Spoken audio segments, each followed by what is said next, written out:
Olá, turma! Bem-vindos à nossa 23ª videoaula e última videoaula da disciplina Matemática Aplicada à Economia do professor Ricardo Luiz Chaves Feijó, da Faculdade de Economia, Administração e Contabilidade de Ribeirão Preto, da Universidade de São Paulo.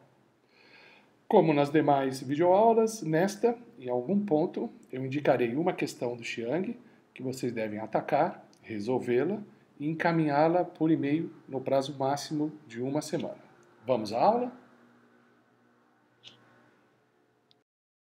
O tema de hoje são os diagramas de fase para o caso de modelos com duas variáveis. Nós vimos em muitas aulas atrás, tá, como se constrói diagramas de fase quando se tem apenas uma variável dependente. Por exemplo, a representação gráfica da derivada dy dt igual a f de y.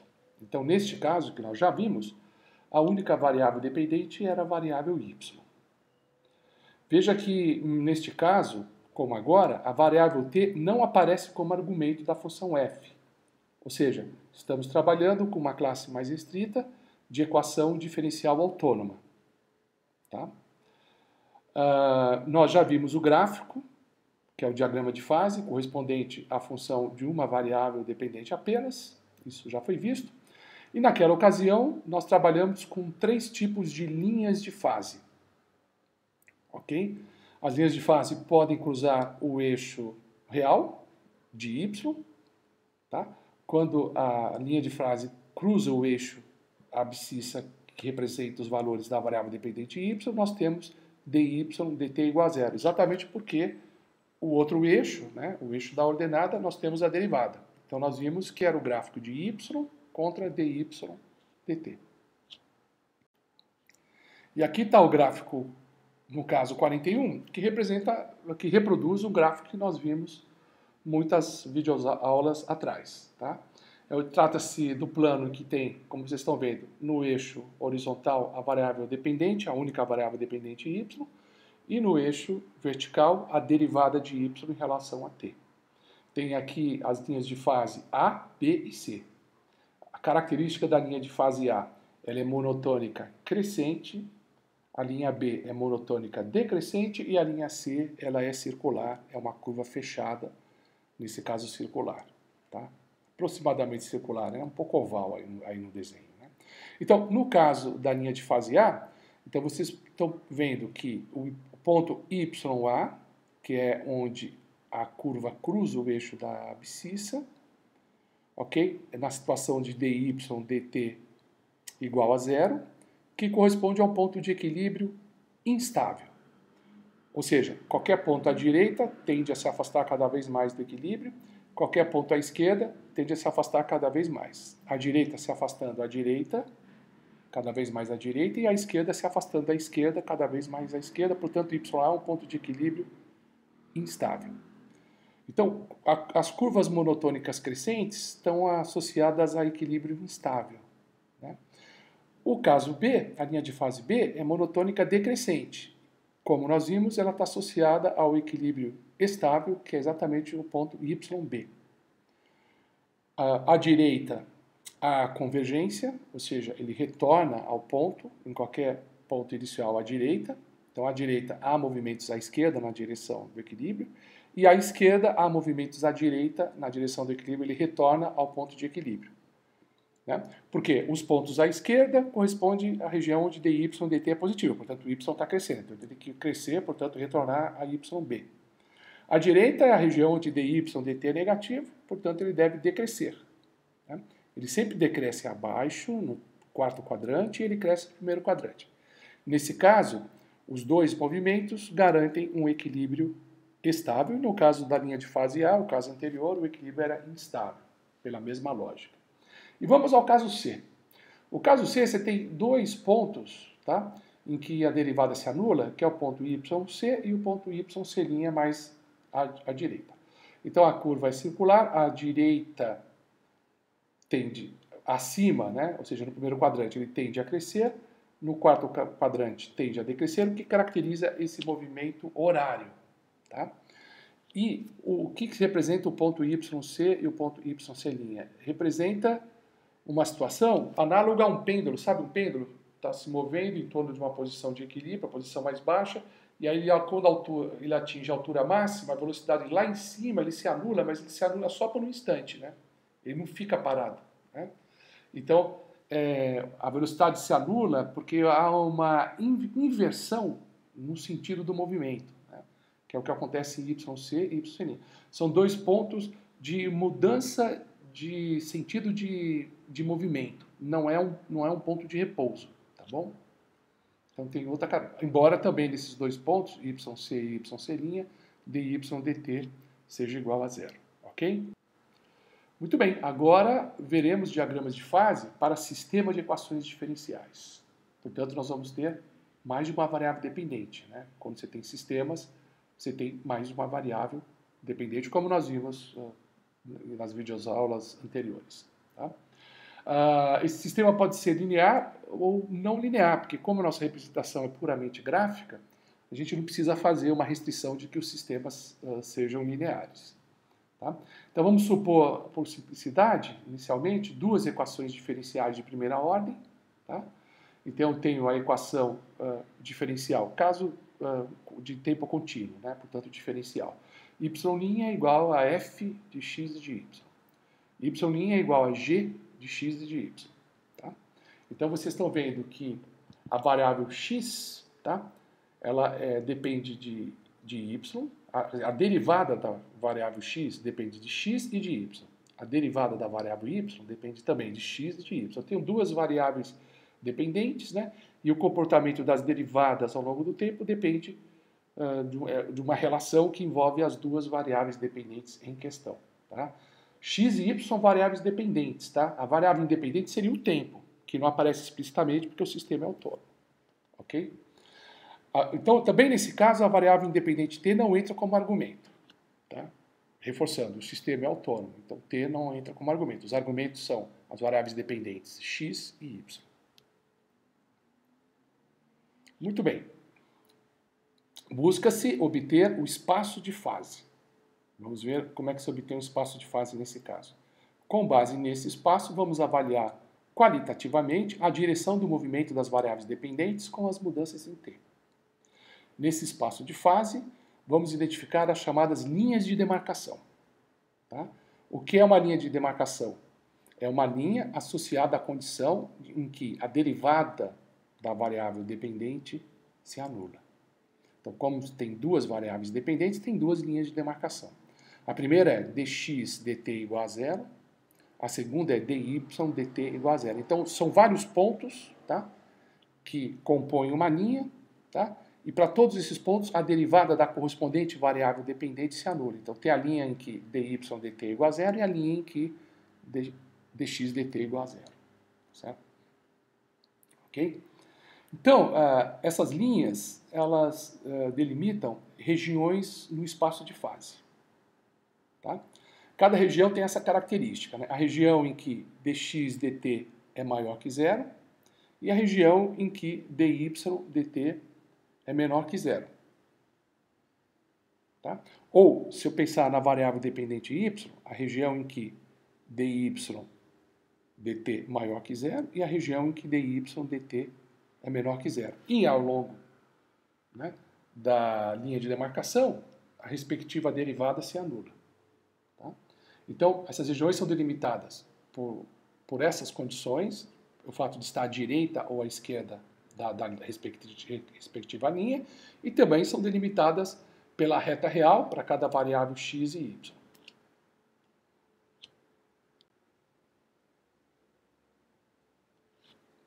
Veja que, no caso anterior, a gente tinha uma variável dependente só, né? E tinha y, né? E tinha um eixo para derivada de y. Né? Agora, esse eixo vertical da derivada não é mais necessário. Tá? Porque a ênfase é identificar as regiões em que dy dt é igual a zero, dy dt é maior que zero e menor que zero. E o mesmo para x, dx dt igual a zero, maior que zero ou menor que zero. Tá? E nós vamos assinalar essas regiões com os sinais respectivos, positivo e negativo. Então, se for maior que zero, vai estar com sinal positivo. Se for menor que zero, com sinal negativo. E nós vamos colocar nos nossos diagramas, nos eixos, né, dos nossos gráficos, simplesmente as variáveis dependentes. No caso, a variável dependente x e y. A gente pode representar x no eixo da abscissa e y no eixo da ordenada. Então, a gente não vai estar mais representando as derivadas num dos eixos. Tá? É claro que a representação bidimensional só é possível com duas variáveis dependentes. Se eu tiver três variáveis dependentes, eu teria uma representação tridimensional e eu não teria uma representação, a possibilidade de uma representação geométrica no caso de mais de três variáveis dependentes. Então, não haverá mais, nesse caso, tá, um eixo que representa as derivadas. Então, o eixo representa as variáveis dependentes. Tá? Então, nós temos um sistema com apenas duas variáveis dependentes, tá? E, portanto, podemos representar a dinâmica dessas duas variáveis, tá certo? A dinâmica simultânea dessas duas variáveis num espaço bidimensional. Então, sejam as equações diferenciais, novamente. x' de t é igual a f de xy. Y' de t é igual a g de xy.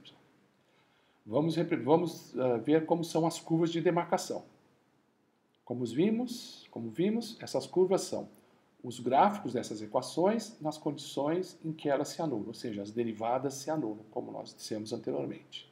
É assim que se encontra as curvas de demarcação. Tá? Então, como as derivadas se anulam, tem a situação em que f de x e y é igual a zero, porque x' de t é igual a zero, e a situação em que g de x e y é igual a zero, porque y' de t é igual a zero. Tá? Então, nós vamos ter uma curva que representa a condição x' de t igual a zero e outra curva que representa a condição em que y' de t igual a zero. Vamos ver alguns aspectos, algumas características dessas curvas. Para tanto, façamos uso da regra da função implícita. Tá?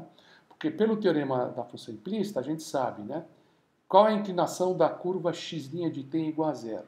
Então, a gente aplica a regra da função implícita. Então, dy dx, na condição que x' é igual a zero, vocês viram isso no curso de cálculo, é igual a menos del f, del x, del f, del y. Eu estou usando o del porque se trata do símbolo de derivada parcial, né? Porque a função f depende de duas variáveis dependentes x e y. Tá? Ou, se quiser, é igual a menos f de x, subíndice x, e f, subíndice y, que são os indicadores das derivadas parciais. Tá? Então, a gente supõe que os sinais de f de x e f subíndice y são conhecidas. Obviamente que o fy, subíndice y, a derivada parcial, tem que ser diferente de zero, porque não se pode dividir por zero, certo? E, analogamente, a inclinação da curva, né, da curva de demarcação y' de t igual a zero, é obtida, né, pela expressão dy dx, na condição que y' é igual a zero, que é igual a menos del g del x, del g del y. Que é igual, del porque são derivadas parciais, né? Porque o g também depende de x e de y, que é igual a menos g de x e g subíndice y, que são os indicadores de derivadas parciais, e nesse caso, naturalmente, g de y, a derivada parcial em relação a y, que aparece aí no denominador, tem que ser diferente de zero, porque não se pode dividir por zero. Agora vamos a um exemplo concreto. Então, sejam as desigualdades. Um exemplo concreto. Vamos supor que fx menor que zero, derivada parcial em relação a x, né? Fy maior que zero, g de x maior que zero e g de y menor que zero. Isso é só um exemplo. Tá? Bom, as derivadas das funções, né, têm sinais contrários. Né? Então, em relação à variável dependente x, para a função f, a derivada parcial de x é negativa, para a função g, a derivada parcial em relação a x é positiva. Tá certo? Para a variável independente y é o contrário. E também são contrárias entre as duas funções. Ou seja, f de y é positivo e g de y é negativo. Né? Então, as derivadas têm das funções têm sinais contrários das duas variáveis e sinais contrários em relação a g e f. Okay? Então, nesse caso, a condição em que x', né, a curva de demarcação x' de t igual a zero e y' de t igual a zero, ambas têm inclinações positivas. Tá? Porque as duas respectivas derivadas parciais, tá, têm sinais contrários. Como ela é precedida por sinal menos, né, nós vimos isso anteriormente, esse sinal menos ele sai da regra da função implícita. Então, como tem um sinal menos na frente, então, e tem sinais contrários, então ambas, essa relação, né, menos fx, fy, tá certo? Fica positivo. Tá? Então, ambas têm inclinação positiva. Tá? Então, essa hipótese nos garante que essas duas curvas elas são monotônicas crescentes, essas duas curvas de demarcação. Outra hipótese que nós vamos trabalhar é que menos f de x sobre f de y é maior que menos g de x sobre g de y. Ou seja, nós estamos supondo que a curva de demarcação x' igual a zero é mais inclinada do que a curva y' igual a zero. Tá? Então, quando a gente desenhar isso no gráfico, né, do diagrama de fase, então a curva x' igual a zero tem que ser mais inclinada que a curva y' é igual a zero. É o que nós faremos no próximo gráfico, tá? Que mostrará linhas de demarcação, tá? E ao longo dessas linhas de demarcação, acima e abaixo dessas respectivas linhas, nós vamos fazer a indicação dos sinais, tá? E depois de ter as linhas de demarcação e a indicação de sinais, nós vamos fazer os vetores, né, nas direções x e y em cada uma das regiões. Aí, no caso, como são duas curvas que se cruzam, elas vão definir 4 regiões. Né? Nós vamos ver os vetores nas direções de x e y, vetores que condicionam a trajetória das variáveis, e depois, pensando na resultante desses vetores, nós vamos traçar a trajetória das variáveis, tá certo? X e y, em cada uma dessas regiões, tá? Dessas 4 regiões identificadas de 1 a 4. Aqui está, o gráfico 42. As linhas de demarcação, x' igual a zero, y' igual a zero, e a trajetória das variáveis dependentes x e y. Então vocês estão vendo, o ponto onde essas duas curvas se encontram é o ponto de equilíbrio, né, em que tanto x' como y' são ambas nulas, tá certo? É no ponto E. E aqui tem as regiões, né? 1, 2, 3 e 4 no sentido anti-horário. A região 1 é aquela região superior, né, entre x' e y'. A região 2 é a região a noroeste, a região 3 é a região a sudoeste, a região 4, vamos dizer assim, é a região sul. Tá? E aqui, vamos pegar a curva, a linha de demarcação x' igual a zero. Né?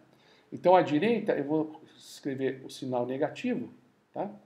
E à esquerda eu vou pôr o sinal positivo. Tá? Então, veja que ela está lá em cima, né? Mais e menos, e lá embaixo tem acima da linha mais, ali parece a esquerda mais, a direita mesmo, porque a linha está quase vertical ali em cima. Né? Então, como lá embaixo a curva é mais próxima da horizontal, então a gente pode colocar o mais como se fosse acima, né? E o menos abaixo. Tá? Isso para a curva x' igual a zero. Tá certo? Então, veja, no caso da linha de fase y' igual a zero, está acontecendo assim, acima dessa curva, ou à esquerda, ela é negativa, tá? E abaixo dessa curva, ela é positiva. Tá? O que significa, né? Significa o seguinte, que se a derivada é igual a zero aí, tá certo? Acima dela, tá? A variável y será menor, e abaixo dela, a variável y será maior. Ok?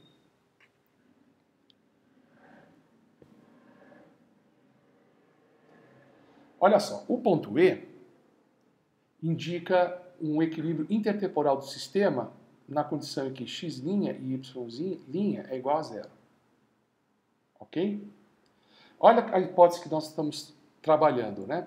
Lembra que nesse exemplo, o f de x era menor que zero por hipótese. Né? Ou seja, a derivada de x' em relação a x né? É isso aqui é o f de x, né? Então, a derivada de x', a derivada parcial, porque x' depende de x e de y. Então, a derivada parcial del x', del x, que é o f de x, é menor ou igual a zero por hipótese desse exemplo. Tá? O que significa, então, que à esquerda de x' igual a zero, temos que x' de t é maior que zero. Tá? Pois, com a diminuição de x, o x' de t partindo de zero deve crescer, o que no gráfico é indicado com sinal positivo. Tá certo? Então, à esquerda, ou seja, com a diminuição de x, o x deve crescer. O x' deve crescer. Então, eu ponho um sinal positivo. Porque na linha de demarcação, o x' é igual a zero, mas à esquerda da linha de demarcação, o x' ele fica maior que zero, por isso tem um sinal positivo. Olha só, à direita de x' igual a zero, o x' de t é menor que zero. Né? Por quê? Porque com o aumento de x, x' de t partindo de zero deve decrescer, dado o sinal de f de x menor que zero. Né? Então, no gráfico, portanto, se eu tiver à direita da linha de demarcação x' igual a zero, eu vou indicar com o sinal menos, porque aí o x' que era zero na curva, ali ele fica menor que zero, à direita da curva. Então, eu ponho um sinal menos. Então, é por isso que no gráfico anterior, o que estava à esquerda, digamos assim, da curva x' igual a zero, levava o sinal positivo, e o que estava à direita, o sinal negativo. Essa era uma hipótese do meu problema, tá certo? Do exercício em questão. Vamos ver agora o caso da curva y' igual a zero. Então, a gente trabalhou nesse exercício com a hipótese de que GY, ou seja, a derivada parcial de y' em relação a x, perdão, o gx, né? Derivada parcial de y' em relação a x é positivo, por hipótese. Né? Então, significa que à esquerda de y' de t igual a zero, temos que y' de t é menor que zero. Porque, né? Tá certo? Pois, com a diminuição de x, o y' de t partindo de zero deve decrescer, o que no gráfico é indicado com o sinal menos. À direita de y' de t igual a zero, o y' de t é positivo, pois com o aumento de x, o y' de t partindo de zero deve crescer, o que no gráfico é indicado com o sinal positivo. Tá? Então, olhando para a curva y' igual a zero, dadas as hipóteses do exercício, à direita dessa curva aparece com sinal positivo, ou abaixo dela, né, à direita ou abaixo, com sinal positivo, e acima ou à esquerda da curva aparece com sinal negativo. Ok?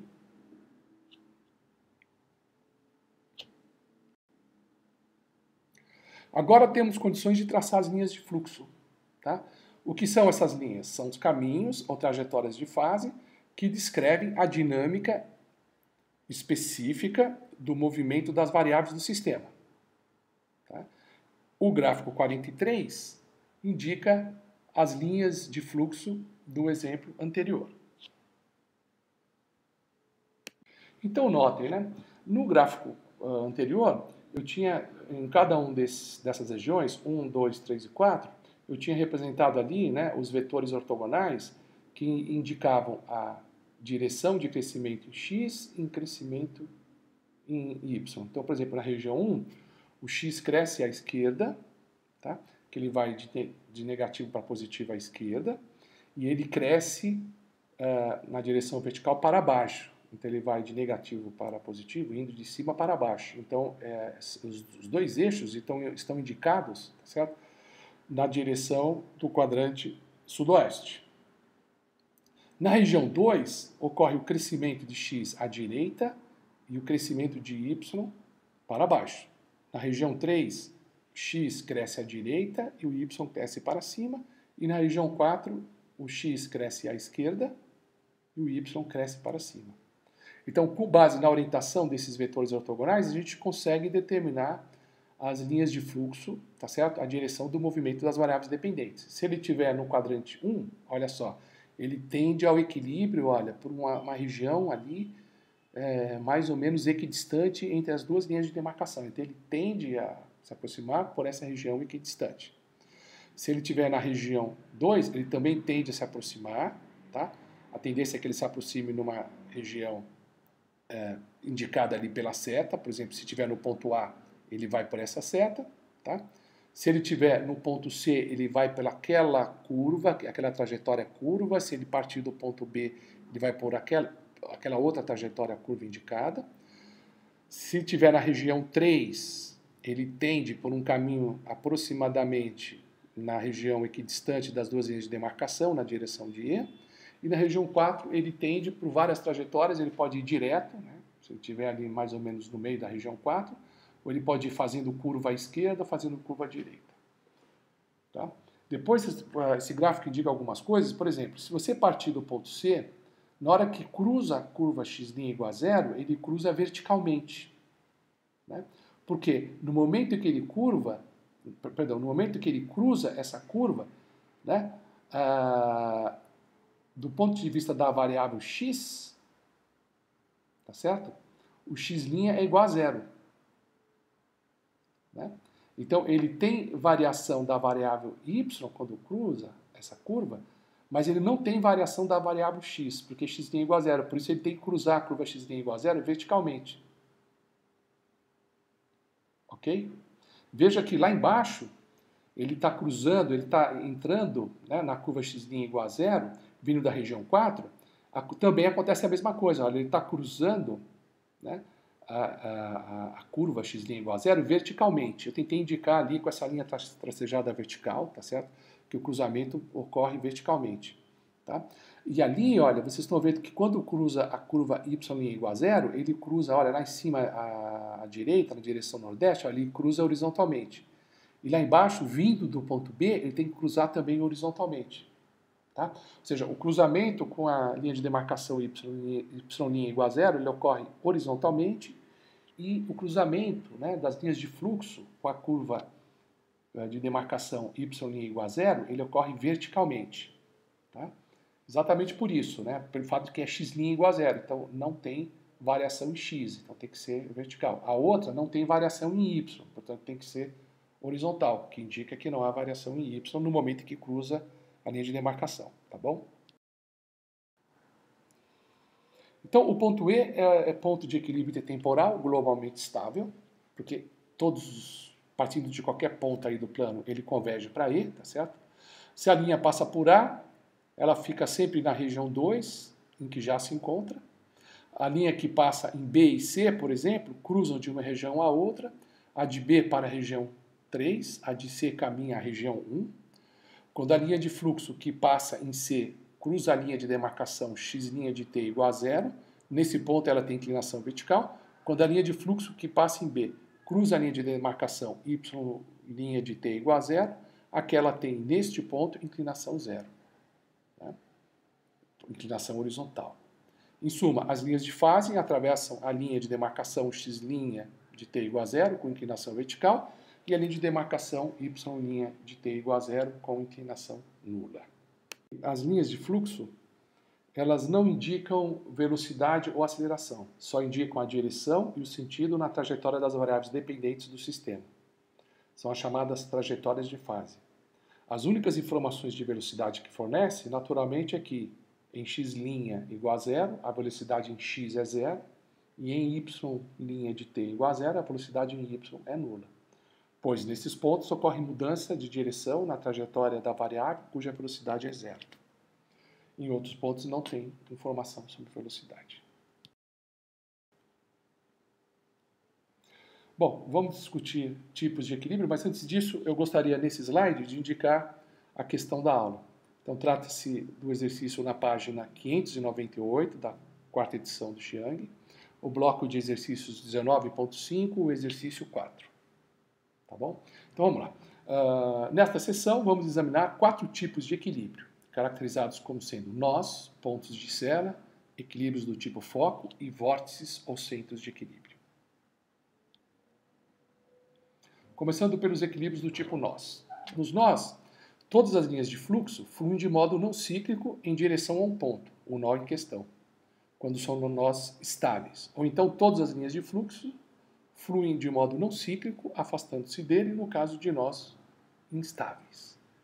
O gráfico 44 mostra um padrão de linha de fluxo do tipo nó divergente.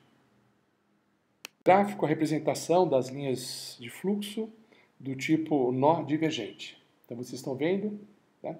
A linha de demarcação para y' igual a zero é horizontal, a linha de demarcação para x' igual a zero é vertical, a direita de x' é positivo, a esquerda é negativo, e no caso de y' igual a zero, acima é positivo, abaixo é negativo, forma esse padrão vetorial, tá? Sempre divergente, né? No primeiro quadrante vai para a direita ou para cima, no segundo quadrante para cima, mas para a esquerda, no terceiro quadrante para baixo e para a esquerda, e no quarto quadrante para a direita e para baixo. O que dá esse padrão, quer dizer, qualquer ponto, né, se afasta do ponto E, e se eu tiver nas próprias curvas de demarcação, ocorre o deslocamento indicado aí nas próprias curvas de demarcação. Todos os pontos são convergentes. É a característica de um padrão do tipo nó divergente. Agora vejamos o equilíbrio caracterizado como ponto de Sela. Nesse caso, ele é estável em algumas direções e instável em outras. Identificam-se, então, ramos estáveis e ramos instáveis no padrão ponto de Sela. Ramos estáveis aproximam-se e ramos instáveis afastam-se do equilíbrio em E.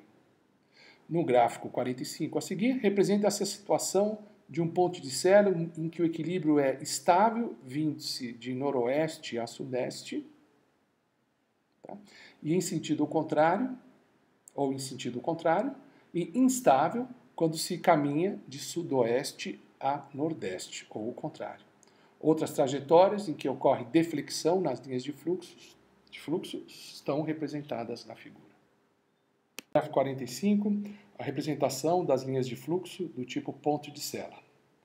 Então vocês estão vendo que nessa direção, né, nordeste, sudoeste,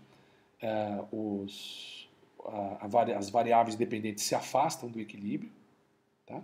E na direção noroeste, sudeste, eles se aproximam do equilíbrio, exatamente pela orientação dos vetores, né? São vetores que caminham na direção de E, se eu estiver no quadrante acima à esquerda, no quadrante abaixo à direita, e nos quadrantes intermediários eu tenho sempre movimento divergente. E note novamente, né, a linha de fluxo cruza, tá certo? O gráfico de y' igual a zero, tá certo? Horizontalmente, cruzam o gráfico x' igual a zero verticalmente, como nós tínhamos estabelecido. E aí está bem desenhado aí nesse caso. Agora vejamos o equilíbrio tipo foco. Nesse equilíbrio, as trajetórias são giratórias. No caso de foco estável, flui em ciclos em direção ao ponto de equilíbrio E. No foco instável, flui em ciclos afastando-se desse ponto. As linhas de fluxo cruzam de uma região a outra, descrevendo uma trajetória espiral. No próximo gráfico, gráfico 46, ilustra-se uma trajetória espiralada e convergente. Aí está o gráfico, né? A representação ali, x' igual a zero, uma curva monotônica decrescente, y' igual a zero, monotônica crescente. Ali estão as indicações dos sinais, então é positivo à direita de y', negativo à esquerda, é negativo à direita de x' igual a zero e positivo à esquerda, tem indicação de sinais. E aí o que ocorre? Uma trajetória vindo dessa região mais à esquerda, né? Ela cruza y' igual a zero horizontalmente, depois cruza x' igual a zero verticalmente, lá em cima. Olha o esforço do desenhista. Ela cruza a curva x' igual a zero horizontalmente novamente, e aí tende ao ponto de equilíbrio estável E de uma maneira espiralada convergente. Tá bom? Há, de fato, vários outros tipos de linhas de fase. Finalizaremos essa discussão apresentando as linhas de fluxo que descrevem um vórtice, em que a trajetória é fechada. No equilíbrio no padrão vórtice, as trajetórias formam um circuito completo, fluem em círculos ou ovais, orbitam ao redor do equilíbrio em movimento perpétuo. O equilíbrio E é sempre instável. As linhas de fluxo cruzam de uma região a outra, descrevendo uma trajetória fechada. No próximo gráfico, o gráfico 47, iremos ilustrar uma trajetória circular que se desloca no sentido horário. Aqui está a trajetória. As linhas de demarcação x' igual a zero e y' igual a zero são ortogonais, x na horizontal, o y na vertical. E aí o padrão que se forma, ele tem indicação, né, dos vetores ortogonais em cada um dos quadrantes, e aí a trajetória é esse círculo, tá certo? Sempre vendo, portanto, que o cruzamento com o eixo y' igual a zero ocorre horizontalmente, o cruzamento com o eixo x' igual a zero ocorre verticalmente, e aí o padrão que se forma é esses círculos, né, essa linha de fluxo, que descreve uma trajetória circular com movimento no sentido horário. Ok? Então, esta é a nossa última videoaula do curso. Trabalhem no exercício sugerido, um exercício muito interessante, e nos vemos em alguma troca de e-mails ou no dia da prova, no dia 24. Ok? Obrigado. Antes de terminar esta videoaula, uma última observação. Note que em todos os exemplos vistos, as duas curvas de demarcação interceptam-se apenas uma vez no ponto E. Em um caso mais geral, as curvas podem se cruzarem mais de uma vez, formando um padrão de equilíbrios múltiplos. Ok? E agora sim finalizamos a videoaula.